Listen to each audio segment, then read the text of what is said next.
Continuing on from episode 1, we see ourselves at Everlight, excavating the debris, looking for the ancient artifacts to recover. As a few hours go by, we get multiple of the Everlight harp, trumpet, and violins, which we head back to the Archaeology Guild to restore. After restoring all of these artifacts, we managed to get up to level 55 archaeology, one level away from going on to the next spot. Now before doing this, we went to the Infernal source, gathering the last 2 artifacts that we needed to complete our collection. This is the second collection that we have completed so far, and it gave us a handsome reward of chronotes. As we finish off level 56, we managed to unlock the next area. This area being another area in Everlight, allowing us to gather 2 new artifacts. This time we must search for the folded arm figurine male and female. Now while searching for these artifacts, we managed to get our first tetra compass piece, which will be really useful later on down the road. We also ended up getting our first complete tome, which gives a nice XP reward that will help us progress to the next area. After finding both of the artifacts and restoring them, we managed to complete another collection, giving us even more chronotes. We also cashed in our complete tome by going to the top of the Archaeology Guild and studying the desk. This gave us 7,000 archaeology XP and gets us much closer to moving on to the next area. After checking in on our researchers who came back from a special research, we got enough XP to move on to level 58 archaeology, unlocking the next area, which is in Caradet. We were able to pass through the Legatus barrier by wearing the Legatus pendant. This allowed us to go on to the level 58 archaeology excavation spot. We also went ahead and unlocked the door in this area as well by using the ancient timepiece on the cell controller right here. We actually had this timepiece in our bank, which we gathered in the last episode. You can recover this artifact just by digging in the level 47 excavation spot in this room. After entering this room, we were faced with another puzzle. We had to answer the right questions while talking to this strange device. While I was excavating in the previous room, someone actually gave me the answer to this puzzle, so I was able to complete it right on the spot. And on screen now you can see the answer for yourself. Pretty much you're just going to have to tell him that he is a demon who is trapped in prison for treason, and also let him know that his name is Exilgar Trog. Now essentially this demon wants me to put him in a portable phylactery, which I don't currently have, so this will be another step in the puzzle later on down the road.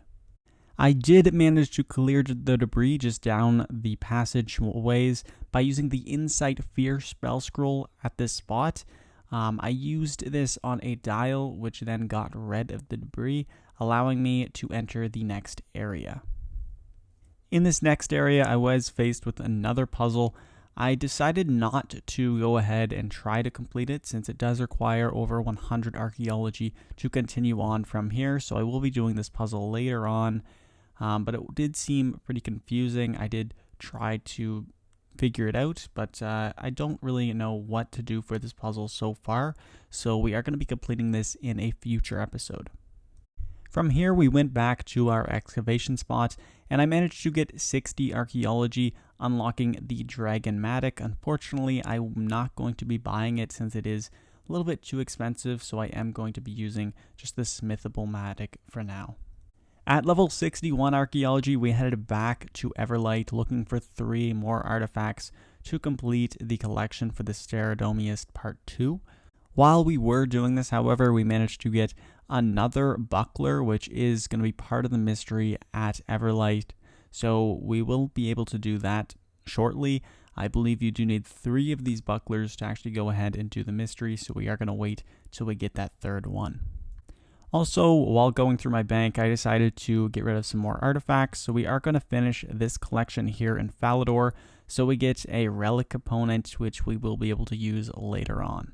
This item, along with the Amulet of the Forsaken, will allow me to create the Deherox Memento, which is the item needed to unlock Berserker's Fury. So Berserker's Fury allows players to deal up to 5.5% extra damage with all styles, the lower the player's current hit points are. So this is a really good relic to be using for some PvM situations.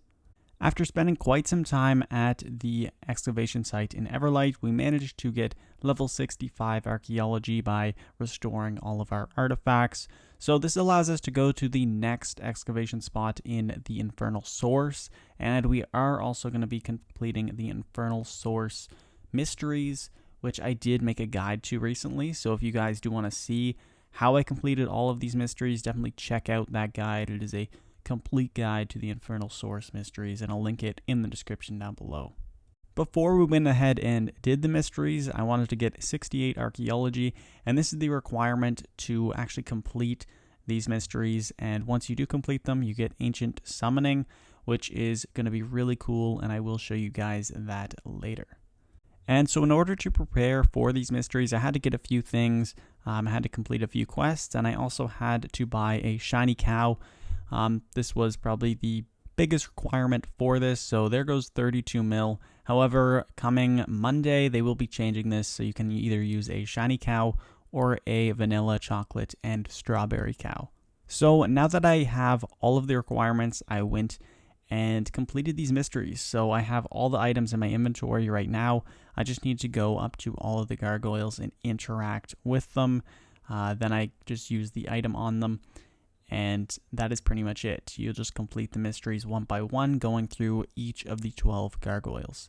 Also, if you do have a Chaos Star on you, it will allow the teleports to be guaranteed, so it won't teleport you to random locations. So that is a really useful thing to have. And so here is the gargoyle that did have to eat my shiny cow. I will say it did take a bit of willpower to get this one done. I kind of hesitated a bit, but I would say it is worth it completing these mysteries and unlocking ancient summoning.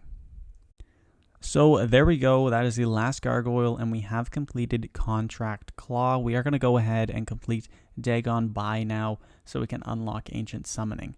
So all you have to do for Dagon Buy is enter the correct code in the room at the bottom of the Infernal Source. So I will post a picture here on screen now that has the current code. You'll also see this in my Infernal Source guide. And if you do want to know how you come up with this code, you have to connect it with the Virgo symbols and also the animal that represents them, and then you have to remember how many limbs each of the animals have, and it will correspond to a code that you get in a book that he gives you. So that is pretty much it. We have completed all of the mysteries at the Infernal Source, and now we have unlocked Ancient Summoning. So I'm going to show you guys a little bit of Ancient Summoning because I thought it was really cool and I definitely wanted to try it out. So first things first, I went and made some binding contracts, and to do this, I needed some blue charms, the pouch, and 200 spirit shards, and then I also needed 2 blood orcus and 2 hellfire metal per contract. So that is how you make the binding contracts. They are a bit of expensive because these materials, they definitely aren't cheap right now. So we went ahead and made those contracts, and then I headed to Water Fiends. So the Water Fiends Ancient Summoning Familiar is super useful when doing archaeology. It actually gives you a 5% chance to double the material or the soil or even the artifact that you have gathered. So having that 5% chance, it will boost XP per hour. So I am going to have a few of these pouches to use later on in this episode and later on when training archaeology in general. I also just wanted to quickly test the market and see what these were selling for, and they insta-sold for 174k. So I actually would be making some profit if I just bought the materials, made the pouches, and then got the Water Fiend pouches. So that is kind of interesting just to know that you can make a lot of money off of Ancient Summoning right now.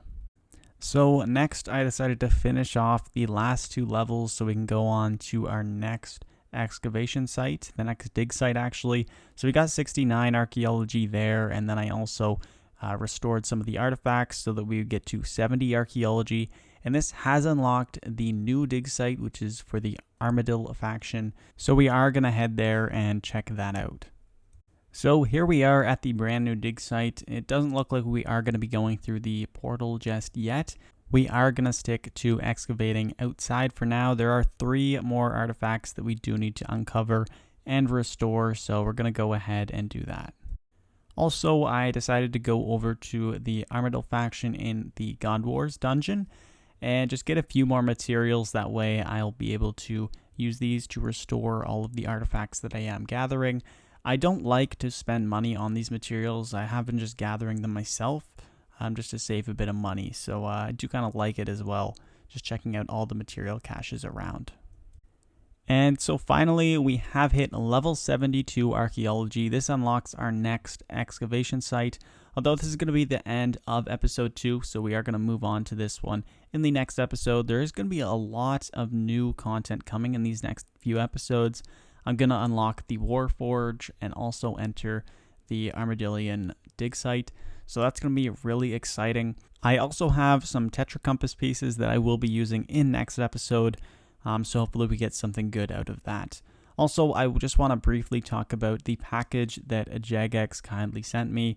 I got this really awesome cape, and it is really high quality, so I really do like that a lot. It's nice to hype up the skill like that. Unfortunately, I didn't get this right on release date as intended, but still is just a really great gift, and I would like to thank Jagex for that.